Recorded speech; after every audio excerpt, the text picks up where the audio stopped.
So guys, I'm going to show you in this video how to use ClassDojo app.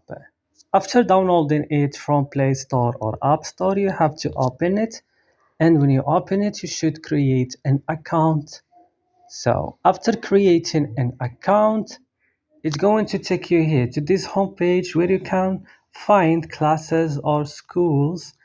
And also if you click here, you can find here your profile if you wanna switch profiles or add it, and from here you can log out. Click and swipe this and click on logout, and that's it. So I will back here and I will click on the settings, and here I will find some settings, like for example, if I click, I can edit my profile, change pictures, change first and last name, and if I click here, I can enable two-step verification.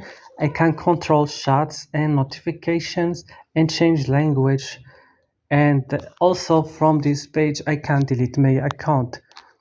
And that's all guys. You can see the application of ClassDojo is very useful. I hope this video was useful. Don't forget to like and subscribe, and bye.